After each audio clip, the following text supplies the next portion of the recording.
Thank you, Marco, for joining us. You've had quite a journey from Italy to leading GG Poker's European expansion and now as CMO of Immense Group. What's your driving ambition right now? And what does success look like for you personally over the next 3 to 5 years? Thanks for the question. Well, Videos Lots Immense Group now is one of the pioneers in the gaming industry. It was founded more than 10 years ago, so it's really one of the OGs. And it's great to work for a company that has such a long history and was founded by pioneers in the industry, and they still manage the company today. So, and we are active in only regulated markets, which is our main positioning, but also a key element of trust for the market, right?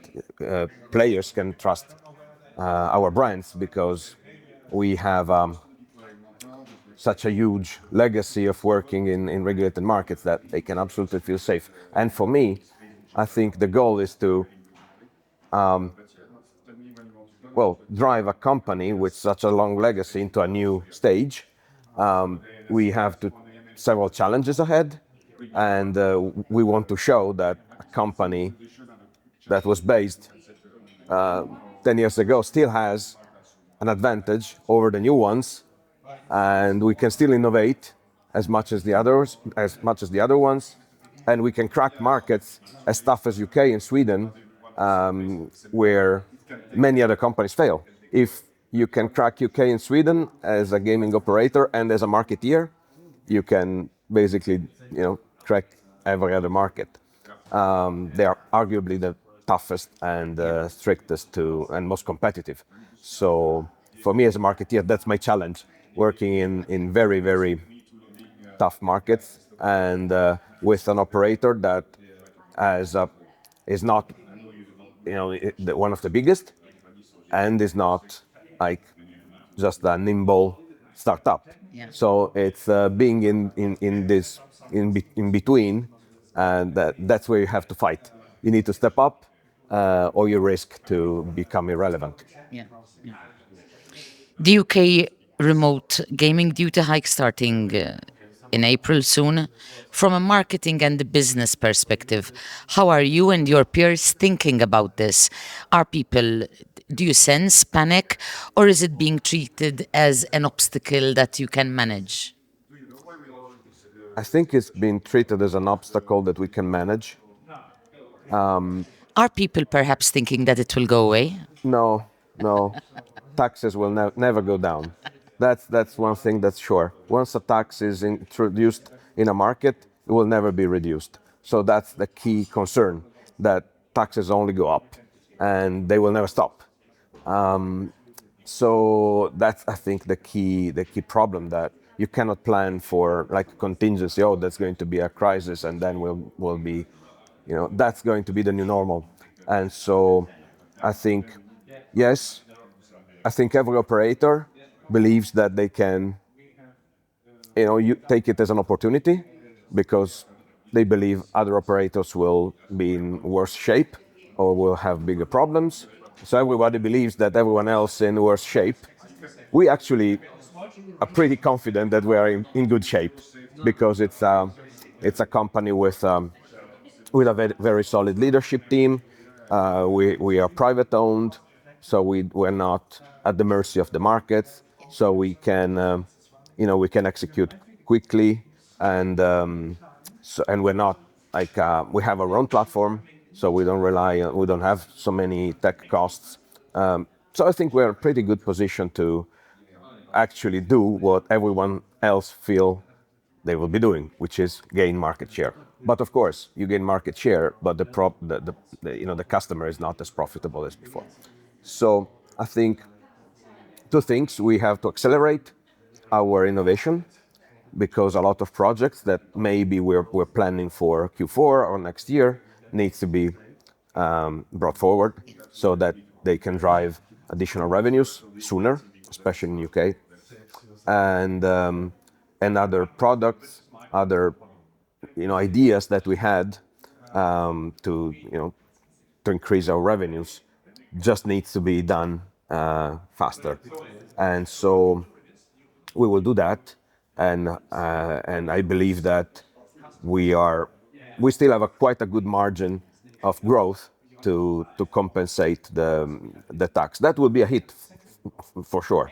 Everyone will feel it, and the repercussions will be, significant, especially for the whole ecosystem. You think of advertising agencies, media, affiliates, for the whole, ecology of the gaming industry, sports teams, sponsorships. So, yeah, we'll have to do some, if not cuts, some smart decisions, and but I think we still want to grow, and we just need to accelerate what we were already planning to do. Yeah, but it wasn't welcome. You can dress it as you like. You can say, "Oh, it's a crisis. It's an opportunity." No, it was a mistake and everyone, I think, in the industry is pretty adamant that the government is not acting for the benefit of players, but we have to adapt, and eventually some positive news will come out of this. We will find some efficiencies. Yes, we will find some good opportunities to get new ideas, new products out in the market. But still, that's not the way that it should work. Not as a surprise, not such a big jump. So these are the problem. Unexpected with that jump, and also unnecessary. Yeah, totally. When margins compress because of taxes, just what you were talking about, so operators will be facing some tough challenges. Cut marketing spend, adjust player offers, reduce promotions, or push into new markets. What do you see as the smarter play? You mentioned innovation. Is there a competitive advantage for operators who navigate this thoughtfully? Yes, of course. I mean, we own our platform, so that's our key asset. We can decide to change our offer, our promotions, our bonuses.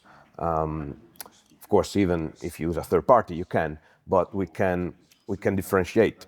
We can offer stuff that and ideas and products that are unique. We already have some pretty unique features like the Battle of Slots. That's one of the reasons why we are famous. Battle of Slots is on Video Slots, and then Core is on Mr. Vegas, and it's a unique tournament that people love, a unique slots tournament that nobody else offers. So this is a real unique feature that we have, and that was built in house. So I think we will. First of all, we're going to merge the Battle of Slots from the current separated liquidity. So now you have Video Slots players playing one battle and Mr. Vegas playing other battles. We're going to merge and combine the liquidity into one pool. So all the brands will basically play the same tournaments, like poker. So you join the liquidity, you make it bigger, and so prize pools will be bigger, and of course you have a better schedule because you can have more slots tournaments during the day, and so that will make the product more appealing and available on all brands. Then of course we have other options too. I don't think at this point we will reduce the RTP or we will compromise the quality of the games, because yes, you can argue that still RTP can be cut and players don't notice.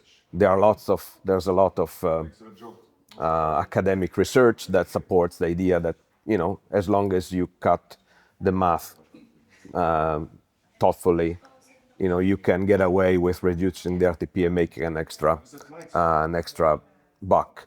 But still, we've been always like on the side of players. If we can keep the RTPs as they are, we will do as much as we can to keep the games as they should be.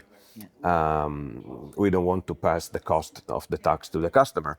We want to make sure that players play for longer, for example, Yeah. not more, because at the same time we don't want to squeeze players out of their comfort zone, but we won't make them stay for longer with an affordable monthly spend. So we have two goals. One is to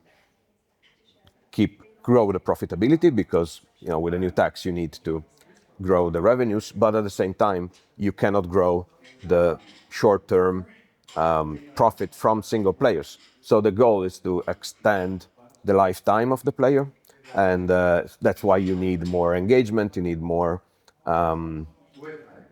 long-term promotions rather than just quick bonus or activities that just push the short-term revenue of the player. So we need to remain very consistent, which has been our approach, but we need to extend it even further to remain in line with the UK guidelines. Yeah. So that's the challenge. Affiliate marketing has always been the workhorse for iGaming growth, but with the shift towards AI driven personalization, mobile first, influencer partnerships, how is the affiliate channel evolving and what are the real opportunities right now? Affiliates for us are super important. We have probably one of the largest affiliate networks in the industry. Everyone wants to work with us because our brands convert very well. So the website may look a bit, let's say, classic. They're not the flashiest site. They're not the most, you know, yeah, they're not the most cut this. Well, yeah, they're not the most flashy in the way they are presented, Yeah. but they're very efficient, and it's very easy for players to understand what's going on. Sign up is and registration is very smooth, so we optimize conversion a lot, and it's our sites are sites for players who know what they want to do. They are not. I mean, Mr. Vegas video slots are not really sites that you go in for as a first-time player. These are sites that you find as recommended by people, by affiliates too. We are one of the companies, one of the sites that affiliates like the most because we have a huge number of games. We're famous for having like almost 14,000 games. So we're perceived as experts of casino. We are the experts of casino. And so affiliates, when they have to recommend what's the top casino, it's easy for them to recommend us because we are been there for forever. We're safe. We have plenty of games, and they know they can make a phone call if something goes wrong. So that's why they love us and they want to work with us. And also players, they see that it's a website for, let's say, for advanced players, for players who they don't need to be spoon-fed like, oh, recommend this or try to play that. They can find their way around. They can browse the games, and they can enjoy the games. They don't need to. They feel like, okay, I know what I need to do. You don't have to tell me. So they're a very straightforward site and they work very well. But affiliates are also facing huge challenges because, of course, traffic is also very volatile. Every time a Google releases a new patch or a new update, the traffic is impacted significantly. So we see huge swings from affiliate sites when they are hit by Google updates. But having so many affiliates, we basically can wait for the affiliate site to get back to rank again, and so we compensate and basically maintain a good level of acquisition across the board.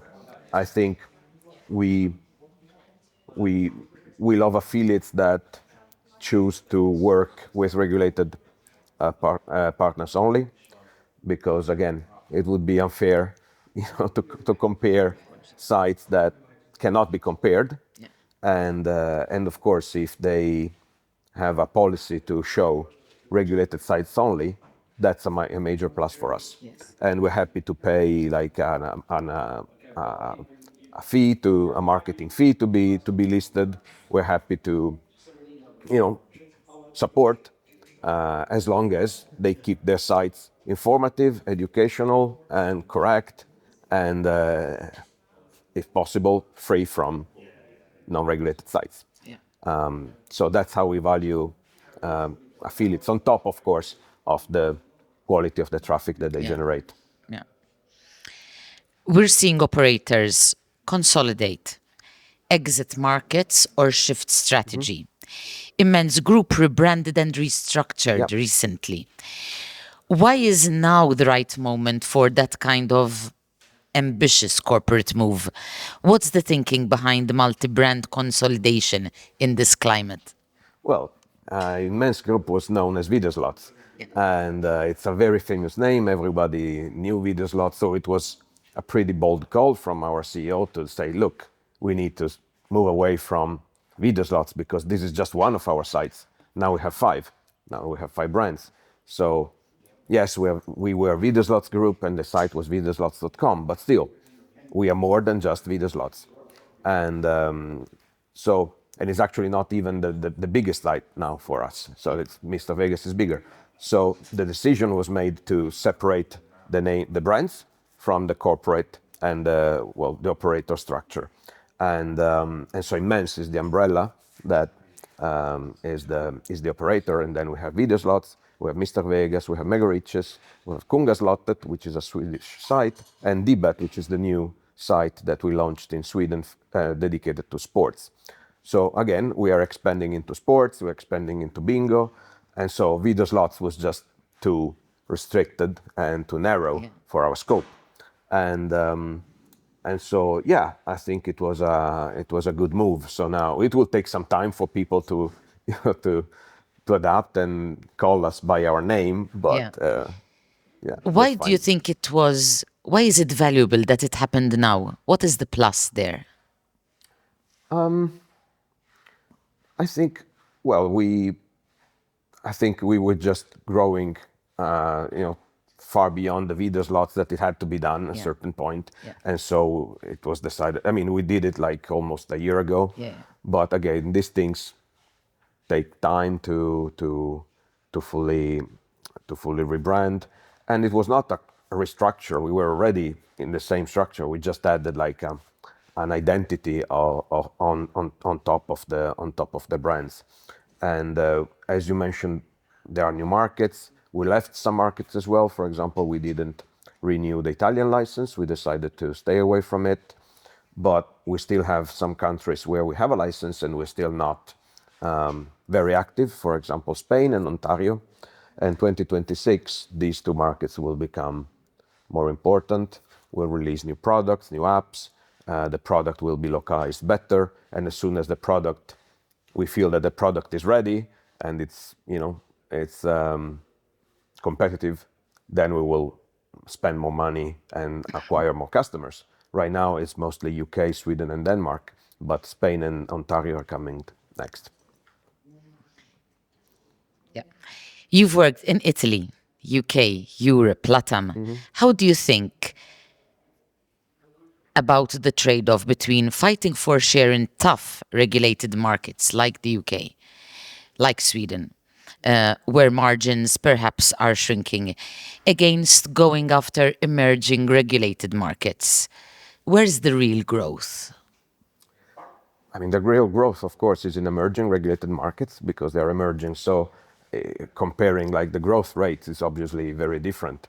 UK and Sweden, you can hope for 5-10% year-on-year growth, and that's already enough. But of course, they're huge markets. UK is more than 5 billion, so 10% increase means a lot. Growth in a market in LATAM, even, I don't know, Argentina, yes, it's a big market, but you move from 500 million to maybe 600 million or 700 million. But so, of course, the percentage growth is important, but it's the absolute growth that matters. And also the competitiveness of the market. UK is very competitive, but it's also one of the markets where you can buy media, for example, with a good efficiency. In a lot of new markets, the media landscape is not so easy to navigate. We've seen a lot of players in US spending a lot of money for acquisition with very high CPAs. So you need very, very deep pockets to tackle the big emerging markets. If you go to a small emerging market, let's say, Czech Republic, yeah, small, you can do it. But if you go after the big emerging ones, Brazil, US, to a certain extent, also, well, also Mexico. There are a lot of markets where you can get a license, get a partner, and are huge markets, the whole of Africa. But yes, as an operator, mid-size operator, you need to pick your battles. Yeah. And it's always like the risk is to spread too thin, try to be like a hero in 10 markets, and actually having 0.1% of market share is not sustainable long term. It's better to have 5% in a market and try to get to 6, because of course you have efficiency on marketing scale and people, you have the effect of people talking about you and become Yeah. recognizable in the market. Starting from zero is always tough. Yes. So that's why for us, it's the decision has been made to remain in our markets for the moment. We have these two markets that we still have to grow, and then we'll see. But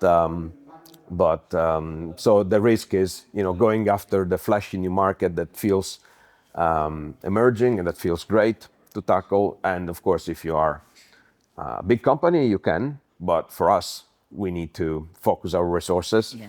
and do, make the right choices. Yeah. So Some think the 40% tax will push activity offshore or consolidate the market further. Others say UK regulation and trust matter enough that players will stay. Where do you come down? Is the UK still a must win market, or are smart operators perhaps hedging their bets, so to speak? for us, it's a must win. It's and I think it's also very dangerous if UK falls. If UK falls, if operators leave the market, if the black markets take over UK, then it used to be the biggest market in Europe. It's still at the forefront of regulated online gaming. So if UK falls, many other European markets will fall because how do operators react if they suck up the tax? Other regulators may or governments they will follow. So they will say, okay, if you pay 40% in UK, then you can pay 40% in Italy, Spain, or Sweden and Belgium, anywhere. So I think we need to be careful to be too optimistic about, oh, we can survive. We can barely survive, which means that player will definitely leave Yeah. the regulated market, channelization will go down, and these will need to be monitored, because the problem is that all the responsible gaming campaigns are all well and good and well intentioned, but very rarely are measured the results. If you ban advertising, they rarely go and check, okay, what was the effect of banning advertising? Did we see a benefit in terms of the impact of problem gambling in the country? Yeah. Most of the time, it's the post analysis that is lacking, right? Yeah. They managed to cut advertising or to restrict advertising, but then there was, for example, in Italy, there's been no evaluation of the effect. That's the problem. There wasn't even proper Yeah, analysis before yeah, but the gambling ban came in. So, yes, but you can argue, okay, let's do it and let's measure it later. But the problem is not being measured, and if they measure it now, they would probably see that it had no impact. But can they justify to reopen advertising? It's a tough call. Again, as taxes, once the marketing is restricted, it's very rare that it will be reopened. It happened in Spain, but just because that went through like a court.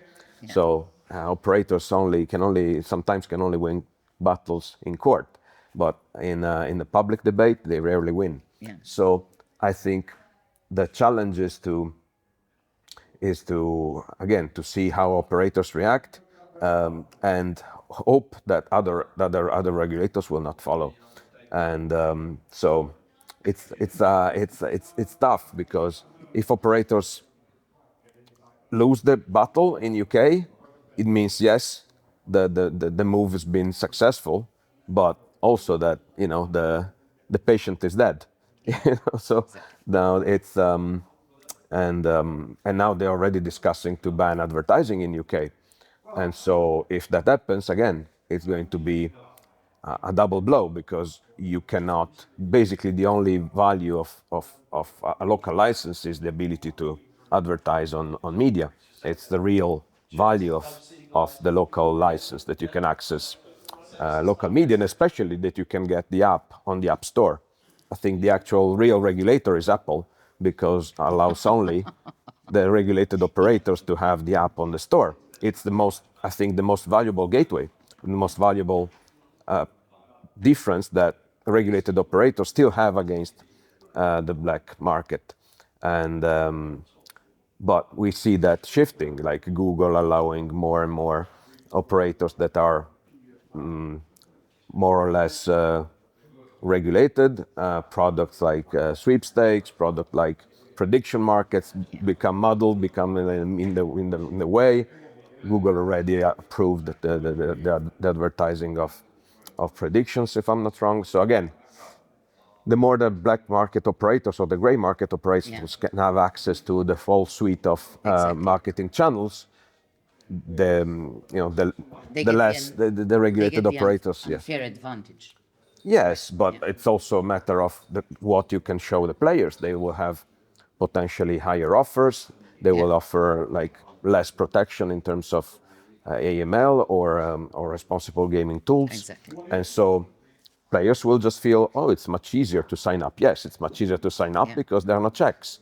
Nobody will ask you for documents, but it means that nobody will make a phone call to you when you lose too much. So, yeah, feels nice and easy until you realize that there's a price to pay, which is that you're not protected. And if one day the site disappears, you don't have no one to call. And maybe where's my money? So, and I think this is the one of the angle that's not been used a lot. That these sites are not safe just because by definition, if you don't have a local license and tomorrow they disappear, you don't have anybody to talk to. You cannot go to the ombudsman, you cannot go to the court, you cannot ask your money. While regulated operators means that on top of everything else, that your money is safe. And I think we probably didn't play that card very well with the public because you can say, okay, to a player, hey, don't play on black markets because they don't pay taxes. But players don't really care if an operator pay taxes. Don't play there because it's not. They don't do responsible gaming. But players don't feel like, oh, I need responsible gaming tools. They feel, oh, I don't need They're that. looking for entertainment Yes. So, but if you say, look, tomorrow these sites can disappear and you lose your money, that's a stronger argument. And I don't think many. I mean, the communication campaign has not been very strong on this point. That you would not trust an unregulated bank. Why would you trust an unregulated casino? And so I think that point should be more visible, more vocal, and players should understand that yes, they may look slicker and newer and simpler, but they're also much less safe. We're on to our last question. Yeah. You've spoken about raising video slots exposure to players who demand a superior product and great customer service. In an industry facing criticism about harm, how do you square marketing ambition with responsibility? Is there tension, or can these be aligned? Well, working in two of the strictest markets in Europe and probably the world, I think we are experts in knowing what we can and cannot do, and we often err on the side of caution. So we always put ourselves in the mindset of, okay, what can go wrong with this campaign? What angle are we missing? Can we be challenged on something? Right? There are so many marketing guidelines for UK, for Sweden, especially, that you need to basically let your lawyers decide what the campaign says, which of course is a challenge because sometimes you lose the creative edge, but compliance comes first, creativity next, because you can compromise on creativity, you cannot compromise on compliance. Yeah. And so I think we've grown very, very, used to to walk the line, to have creative campaigns that are entertaining, fun to watch. I think the example is the Mr. Vegas campaign in UK, which is very funny. It's very entertaining. We sponsor Big Brother. We did the darts. But at the same time, it's surreal. It's a bit, grotesque to a certain extent. So you understand that, it's an exaggeration of how life can be if you can just, give yourself a chance to win. But I think we were never challenged for campaigns so far in recent times. So I think now we know. You found the right moments. You never know, because of course every campaign can be argued in some way, and sometimes we are caught like surprised by some challenges or from some remarks, and you take that into consideration. But we also did some interesting and innovative campaigns that were on the safe side of compliance and on the creative side of marketing, which is a tough thing to do. Yeah, and product, again, it's superior because it's just unique. Um, when when someone plays on video slots on Mr. Vegas, they feel that there's a different experience. Some players like it, some players don't, and it's just like it's like a taste of ice cream. Maybe you like it, maybe you don't, but it's very unique. So it creates a very loyal base of customer, and it's good because at least we are not just one of the many sites out there. We have something special because of our history, because of our ways of working, and our platform, our tech, our CEO, who is very hands-on, and he still has a feeling of what players want. And so we use that leverage and that advantage to remain competitive.